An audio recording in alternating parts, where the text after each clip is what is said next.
हो गई। वेखो पंजाब दे लोग पंजाब दी आत्मा ने, और जदों आत्मा दी आवाज़ बुलंद हुंदी है और इलैक्शन कमिशन उस गल नूं मनदा है तो चंगी गल है। ਇਹਦੇ 'ਚ कोई ਇਹੋ जी माड़ी गल नहीं। लोगों की आवाज़ सी। अज मैं जदों आ रहा सी ते रस्ते 'ਚ धरना लगा सी ते मैं वाया कपूरथला आया, उन्होंने सम्मान देंदे ही आया। लेकिन अगर उन्होंने कोई फरियाद है और धार्मिक फरियाद है तो ये तुसीं मैनूं दसो, समूहिक तौर के उत्ते अगर कोई लखां बंदियां दी आवाज़ उठी है और चीफ मिनिस्टर ने उन्होंने बल दिता है तो इलैक्शन कमिशन ने मनी असीं उहदा इस्तेकबाल कर दे। वो सानू रात नूं ही पता है, वो ज्वाइन कर रहा है, कांग्रेस नूं ज्वाइन करेगा। और मैं क्या तू यार जिस तरह अज उत्थे ज्वाइन किया पटियाले अज ज्वाइनिंग हुई है ना, उस तरह फिरोजपुर रूरल के लिए ज्वाइनिंग होएगी। तो मैनू एक गल दस, कांग्रेस ऐ कर आम आदमी पार्टी के सारे कैंडीडेट देख कित्थों लिते है, इन्हां दे प्यो दे सी, कित्थों लिते है, पुछ जरा कित्थों लिते है। सारी कांग्रेस की झूठ है। हस लो पर गल सच्ची है, मैं जोड़ी गल कह रहा। फिर मेरी गल नूं समझ लो कि जड़ी गल इन्हां ने की उत्तों लिआंदे सारे भाई। साडी हुण सरकार नहीं, कोई बंदा सरकार च नहीं, धमकान कौन रहा है? BSF 40 किलोमीटर अंदर चाड़ती है इन्होंने, तो होर दस धमकाउण नूं कौन रह गया भाई? एवें फरोटियां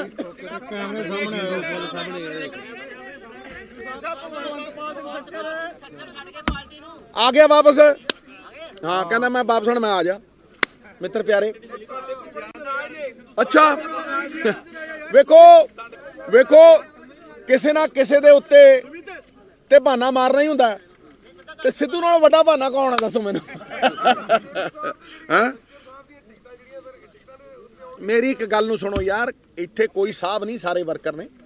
पहली गल नूं समझ लो, वर्कर बन के कोई वापस आना चाहते जी आया नूं, ये तो डेमोक्रेटिक प्रिंसीपल ने। पर कांग्रेस पार्टी सरदार साहब थोड़ा पासे हो जा, कोई गल नहीं, ठीक है ठीक है।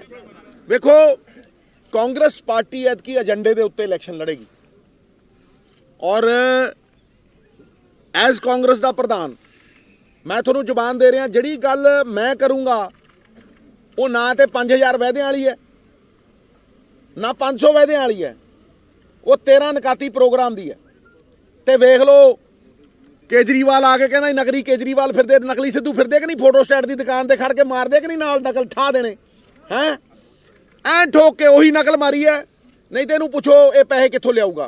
वेखो सब तो वड्डी चीज़ हैगी है इनकम दियां जड़ियां कॉरपोरेशनां ने, चाहे वो शराब दी कारपोरेशन जिहड़ी ਇਹਨੇ पौंटी ਚੱਡੇ ਨੂੰ चुकाती, जिहड़ी ਇਹਨੇ ਦੀਪ ਭਲੋਤਰੇ ਨੂੰ चुकाती, वो तो घट नहीं 25,000 करोड़ रुपये, चाहे L1 ਦੇ ਲਾਇਸੈਂਸ ਹੋਣ, चाहे शराब होवे, वैट लावांगे। ये ध्यान नाल समझ लो, वैट लावांगे। और अगर तुसी देखो GST के परव्यू तो शराब बाहर है, रेता बाहर है, और तुसी वैट ला सकते हो। ये वैट ला के 37,000 करोड़ रुपये तमिलनाडु कमाता, खपत साडे नालों अद्धी है, नौकरियां 60,000 दिंदा। इस तरह रेता करीब 25,000 करोड़ रुपया शराब चों, 3,000 करोड़ रुपया मैक्सिमम अगर कढ़ांगे तो 3,000 करोड़ रुपये 2-3 सालों के विच असीं वधा के ये असीं रेते चों कढ़ांगे। और मैं छाती ठोक के कह रहा कि पंजाब दी इकोनॉमी ठेकेदारां नूं बेचती, पिछले 5 सालों च ठेकेदारां नूं बेची रखी है। ये ठेकेदारी सिस्टम मुकावांगे। पंजाब दा जिहड़ा मन है, पंजाब दा जिहड़ा दिल है, उन्होंने आउटसोर्स करता बड़ियां कंपनियां नूं, उही टेंडर बना के दिंदे आ। लैगिसलेचर छोटा करता, गौण करता। जे मैं करप्शन दूर करनी होवे साहब तो मैनू उम्र लग जूगी, करप्शन नहीं दूर होनी पंजाब च। लेकिन जे मैं ई गवर्नेंस और ई पोर्टल लै आउणा, जिहड़ा मेरा पहलां दा सुपना सी, जिहड़ा कैप्टन अमरिंदर सिंह ने कठपुतली बन के होण नहीं दिता, सिस्टम रजिस्ट करता सी। लड़ाई सिस्टम नूं चेंज करके एक नवे सिस्टम नूं खड़ा करन दी है। और उस नवे सिस्टम दे विच ये सब तो वड्डी चीज़ जिहड़ी हैगी है वो गवर्नमेंट रिफॉर्म्स ने, गवर्नेंस रिफॉर्म्स। और गवर्नेंस रिफॉर्म्स दे विच जितेगा पंजाब कमिशन बनावांगे, जिहड़ा प्लैनिंग बोर्ड जवाहर लाल नेहरू जी दी हुंदी सी, ਇੱਥੇ ਦੇ ਜਿਹੜੇ ਪਲੈਨਿੰਗ ਬੋਰਡ ਵਾਲੇ ਬੰਦੇ ਆ ਇਨਵੈਸਟਮੈਂਟਾਂ ਕਰਦੇ ਆ ਮੱਧ ਪ੍ਰਦੇਸ਼, ਉਹਨਾਂ ਨੂੰ ਕੱਖ ਪਤਾ ਨਹੀਂ, ਸਮਝਿਆ ਨਹੀਂ। ਇੱਕ ਇੱਕ ਮਿਨਿਸਟਰੀ ਦੇ ਨਾਲ ਇੱਕ ਇੱਕ ਬੰਦਾ ਜੋੜਾਂਗੇ ਔਰ ਹਰ ਚੀਜ਼ ਈ ਗਵਰਨੈਂਸ ਦੇ ਰਾਹੀਂ ਅਸੀਂ 170 ਸਰਵਿਸਿਜ਼ ਜਿਹੜੀਆਂ ਆਮ ਲੋਕਾਂ ਦੀਆਂ ਨੇ, ਤੁਸੀਂ ਤਹਿਸੀਲ 'ਚ ਜਾਓ ਉੱਥੇ ਪੈਸੇ ਮੰਗਦੇ ਆ, ਤੁਸੀਂ ਮਿਊਨਿਸਪੈਲਿਟੀ 'ਚ ਜਾਓ ਸਰਟੀਫਿਕੇਟ ਲੈਣਾ ਹੋਵੇ, birth certificate, death certificate, licence, ਉੱਥੇ ਪੈਸੇ ਮੰਗਦੇ ਆ। ਘਰੇ ਬੈਠੇ ਮਿਲੂ। ਤੁਸੀਂ ਘਰ ਦਾ ਲਾਇਸੈਂਸ ਬਣਾਉਣਾ ਘਰੇ ਬੈਠੇ ਮਿਲੂ। ਔਰ ਇਹ ਸੁਪਨਾ ਜਿਹੜਾ ਕਾਂਗਰਸ ਦਾ ਹੈਗਾ, ਇਹ ਰਾਹੁਲ ਜੀ ਨਾਲ ਗੱਲ ਕਰਕੇ ਹੀ ਮੈਂ ਗੱਲ ਕਰ ਰਿਹਾ, ਇਹ ਲੋਕਾਂ ਦੀ ਸਰਕਾਰ, ਲੋਕਾਂ ਦੇ ਦੁਆਰ, ਇਹ ਸਭ ਤੋਂ ਵੱਡੇ ਗਵਰਨੈਂਸ ਰਿਫਾਰਮਸ ਜਿਹੜੇ ਨੇ। ਈ ਪੋਰਟਲ, ਕਿਸੇ ਨੇ ਅਗਰ ਕੋਈ ਵੀ ਪਰਮਿਸ਼ਨ ਲੈਣੀ ਹੈ ਇੰਡਸਟਰੀ ਦੀ, ਈ ਪੋਰਟਲ ਤੋਂ ਸਿੱਧਾ ਸਿੰਗਲ ਵਿੰਡੋ ਸਿਸਟਮ। ਇਹ ਨਹੀਂ ਵੀ ਸਿੰਗਲ ਵਿੰਡੋ ਸਿਸਟਮ ਦੇ ਪਿੱਛੇ 25 ਵਿੰਡੋਆਂ ਖੁੱਲ ਰਹੀਆਂ ਨੇ, ਚਾਹੇ ਉਹ NRI ਹੋਵੇ, ਕੋਈ ਹੋਵੇ, ਉਹਨੂੰ ਐ ਫੈਸਿਲਿਟੇਟ ਕਰਾਂਗੇ ਕਿ 15 ਦਿਨਾਂ ਦੇ ਅੰਦਰ ਅੰਦਰ ਉਹਨੂੰ ਕਲੀਅਰੈਂਸ ਮਿਲ ਕੇ ਉਹਦੇ ਹੱਥ ਦੇ ਵਿੱਚ ਆ ਜਾਏਗੀ।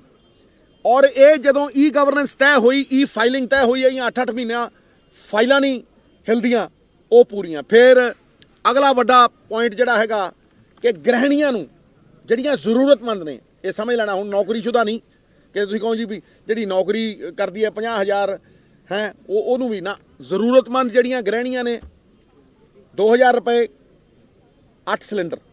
ਪੜ੍ਹਾਈ ਨੂੰ ਪੂਰੀ ਤਰ੍ਹਾਂ ਇਨਸੈਂਟੀਵਾਈਜ਼ ਕਰਾਂਗੇ।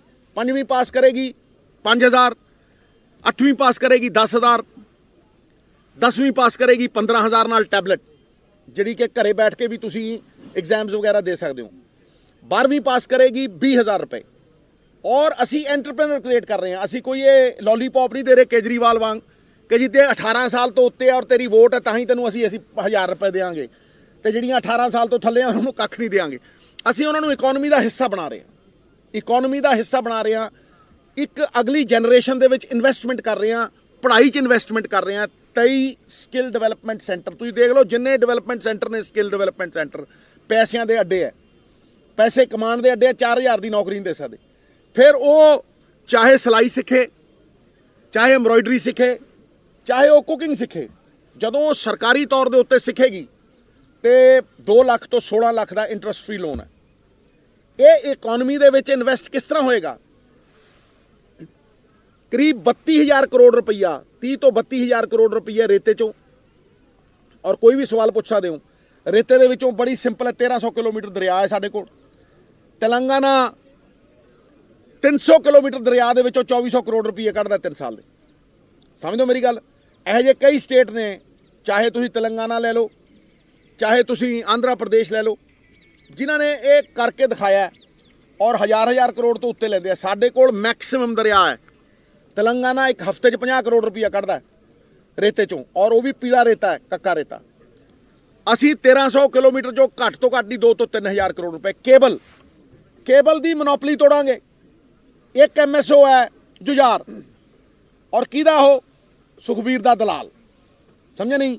ਨਾ 5 ਪੈਸੇ ਲਿੱਤੇ ਉਹ ਤੋਂ ਕਦੇ, ਤੇ ਨਾ ਹੀ ਸਟੇਟ ਨੂੰ ਆਏ ਆ। ਜੇ ਤੇ ਕੋਈ ਸੈਟੇਲਾਈਟ ਤੋਂ ਲੈਂਦਾ ਹੈ, ਜਿਵੇਂ ਵੱਡੇ ਚੈਨਲ ਨੇ, ਉਹ ਸੈਟੇਲਾਈਟ ਤੋਂ ਲੈਂਦੇ ਨੇ, ਗਵਰਨਮੈਂਟ ਆਫ ਇੰਡੀਆ ਨੂੰ ਪੇ ਕਰਦੇ ਨੇ। ਲੇਕਿਨ ਜਿਹੜਾ ਬੰਦਾ ਪੰਜਾਬ ਦੀ ਕੇਬਲ ਨੂੰ ਯੂਜ਼ ਕਰੇਗਾ, ਸਾਡੀ ਧਰਤੀ ਤੋਂ ਪਈ ਹੋਈ ਹੈ ਉਹ ਕੇਬਲ, ਸਾਡੇ ਪੋਲਾਂ ਦੇ ਉੱਤੇ ਆ ਉਹ ਕੇਬਲ, ਉਹ ਕੈਰੇਜ ਫੀ ਦੇਗਾ ਔਰ 101% ਦੇਗਾ। MSO ਅਸੀਂ 1 ਨਹੀਂ 10 ਲਿਆਵਾਂਗੇ। ਕੰਪੀਟੀਸ਼ਨ ਕ੍ਰੀਏਟ ਕਰਾਂਗੇ। ਜਿਹੜੀ 450 ਨੂੰ ਕੇਬਲ ਹੈ, ਇਹ 200 ਨੂੰ ਵਿਕੇਗੀ।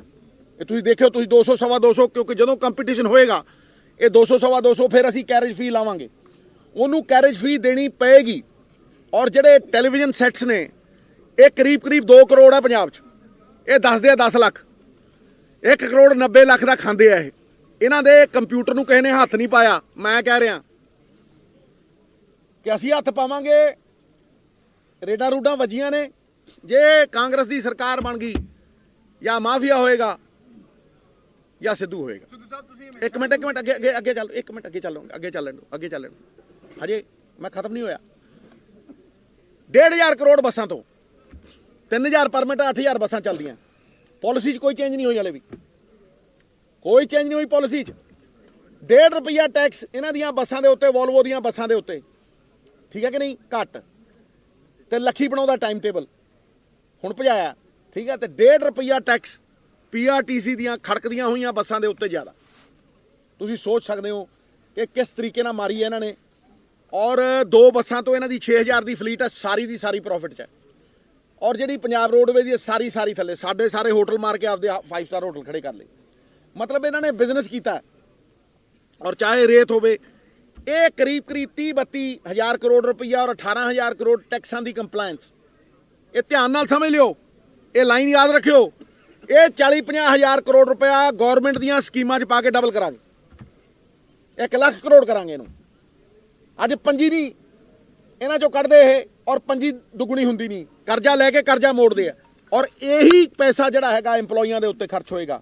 ਮੈਂ ਗਰੰਟੀ ਦਿੰਦਾ ਤੁਹਾਨੂੰ ਕਿ ਐਸੀ ਪਾਲਿਸੀ ਲੈ ਕੇ ਆਵਾਂਗੇ, ਚਾਹੇ ਐਜੂਕੇਸ਼ਨ ਹੋਵੇ ਚਾਹੇ ਹੈਲਥ। ਮੈਂ ਤੁਹਾਨੂੰ ਡਿਕਲੇਅਰ ਕਰਾਂਗਾ ਜਦੋਂ ਮੈਨੀਫੈਸਟੋ ਦੇ ਵਿੱਚ ਪਏਗੀ, ਤੁਹਾਨੂੰ ਆਪ ਨੂੰ ਹਿਸਾਬ ਹੋਏਗਾ ਕਿ ਜਿਹੜਾ ਡਿਸਟ੍ਰਿਕਟ ਦੇ ਵਿੱਚ ਬੰਦਾ ਜੁਆਇਨ ਕਰੇਗਾ ਉਸ ਡਿਸਟ੍ਰਿਕਟ 'ਚੋਂ 7 ਸਾਲ ਨਿਕਲੇਗਾ ਨਹੀਂ, ਉਹਦੀ ਟ੍ਰਾਂਸਫਰ ਹੀ ਨਹੀਂ ਹੋਏਗੀ।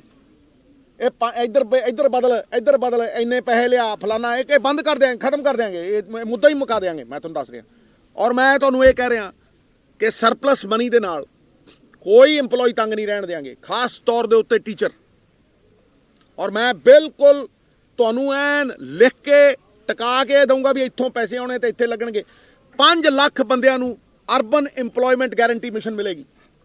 ਕੋਈ ਮਜ਼ਦੂਰ ਐਸਾ ਨਹੀਂ ਰਹੇਗਾ ਜਿਹੜਾ 300 ਰੁਪਏ ਤੋਂ ਘੱਟ ਦਿਹਾੜੀ ਕਰੇਗਾ, ਕੋਈ। ਔਰ ਹਰੇਕ ਦੀ ਰਜਿਸਟ੍ਰੇਸ਼ਨ। ਅੱਜ ਤੱਕ ਕਿਸੇ ਨੇ 56 ਲੱਖ ਮਜ਼ਦੂਰਾਂ ਦੀ ਗੱਲ ਨਹੀਂ ਕੀਤੀ। ਇਹ ਕੇਜਰੀਵਾਲ ਤਾਂ ਪੌਣੇ 5 ਸਾਲ ਬਾਅਦ ਆਇਆ, ਔਰ ਪੌਣੇ 5 ਸਾਲ ਬਾਅਦ ਆ ਕੇ ਉਰੇ ਸ਼ਗੂਫੇ ਛੱਡਣ ਲੱਗ ਗਿਆ। ਜੋ ਸਿੱਧੂ ਕਹਿੰਦਾ ਸੀਗਾ ਉਹੀ ਅੱਗੇ ਲਾਤਾ ਵੀ ਇਨਕਮ ਅਸੀਂ ਇੱਥੋਂ ਲਿਆਵਾਂਗੇ। ਇਹਨੂੰ ਪੁੱਛੋ ਵੀ ਦੀਪ ਮਲਹੋਤਰੇ ਨੂੰ ਤੂੰ ਠੇਕੇ ਦਿੱਤੇ ਕਿ ਨਹੀਂ, ਤੂੰ ਪ੍ਰਾਈਵੇਟਾਈਜ਼ ਕੀਤੀ ਕਿ ਨਹੀਂ ਲਿਕਰ, ਤੂੰ ਪੌਂਟੀ ਚੱਡੇ ਨੂੰ ਦਿੱਤੇ ਕਿ ਨਹੀਂ ਦਿੱਤੇ। ਇਹਨੂੰ ਪੁੱਛੋ ਕਿ ਬਾਦਲਾਂ ਦੀਆਂ ਜਿੰਨੀਆਂ ਲਿਊਕਰੇਟਿਵ ਬੱਸਾਂ ਨੇ, ਜਿਹੜੇ ਵੀ ਲਿਊਕਰੇਟਿਵ ਰੂਟ ਨੇ 에ਅਰਪੋਰਟ ਤੱਕ, ਉਹਨਾਂ ਨੂੰ ਕੌਣ ਜਾਣ ਦਿੰਦਾ ਉੱਥੇ। ਇਹਨੂੰ ਪੁੱਛੋ 8 ਲੱਖ ਨੌਕਰੀ ਇਹਨੇ ਕਹੀ ਸੀ, ਇੱਥੇ ਆ ਕੇ ਕਹਿ ਗਿਆ 26 ਲੱਖ। 8 ਲੱਖ ਨੌਕਰੀ ਕਹੀ ਸੀ, ਇਹ ਤਾਂ 440 ਦਿੱਤੀ ਗਈ ਆ RTI 'ਚ, 440। ਮੈਂ ਕਹਿ ਰਿਹਾ 5 lakh skilled, semi skilled, unskilled labour ਨੂੰ ਅਸੀਂ urban employment guarantee mission first time in India 50,000 ਰੁਪਏ ਠੇਕਿਆਂ ਦੇ ਉੱਤੇ ਨੌਕਰੀ, 50 ਤੋਂ 60,000। ਟੈਕਸ ਮੈਂ 35 ਤੋਂ 40 ਦਿੰਦਾ ਹੈ।